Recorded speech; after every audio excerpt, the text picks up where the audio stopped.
শোনো, হ্যাঁ। এই যে তোমার প্যান্টের পকেটে কিছু টাকা পেলাম। ও, থ্যাংক ইউ। এই যে একটা লিপস্টিকও পেলাম। ও, থ্যাংক ইউ।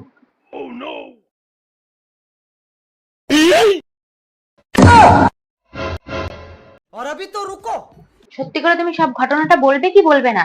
ये फंस गया सी है। বলো কিন্তু। তোমার প্যান্টের পকেটে মেয়েদের লিপস্টিক কি করছে বলো? সত্যি করে বলো, তাড়াতাড়ি বলো। বলছি বলছি, দাঁড়াও দাঁড়াও। ওটা আমি আসলে ইচ্ছা করে রেখেছি আমার প্যান্টের পকেটে, তোমাকে হাতে নাতে ধরবো বলে। আমাকে হাতে নাতে ধরবে? হ্যাঁ, কারণ অনেকদিন থেকে আমার প্যান্টের পকেটে টাকা হারাচ্ছিল, আর সেই কারণে আমি ওখানে একটা লিপস্টিক রেখেছি, যাতে পরের বার তুমি টাকা যখন ওখানে নিতে যাবে আর সেটা তোমার হাতে পড়বে লিপস্টিকটা, আর তারপরে তুমি আবার আমার কাছে আসবে সেই লিপস্টিক নিয়ে, আর আমি তোমাকে হাতে হাতে ধরে নিব। अबे साले। এখন তুমি বলো, তুমি আমার প্যান্টের পকেটে কি খুঁজতে গিয়েছিলে? হুম? না মানে, না মানেটা কি? মানে হচ্ছে হুম? নিজের যখন সময় আসে তখন না না। কি না না, তোমার জিনিস ধুবো দেখে তো আমি চেক করছিলাম।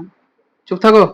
হুম, ধোয়ার জন্য জেমস বন্ড আমার থেকে ট্রেনিং নিত। शाबाश बेटा। আচ্ছা সরি, আমি চা বানাতে যাচ্ছি, চা খাবে?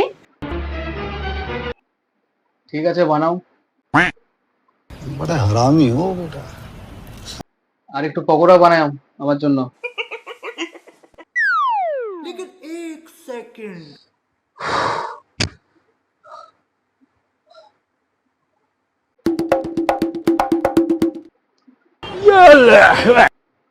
হ্যালো, তোমার লিপস্টিকটা তো আমার পকেটেই রয়ে গেছে, তাহলে কালকে কখন দেখা করছো? वो अलग ही लेवल का बंदा था।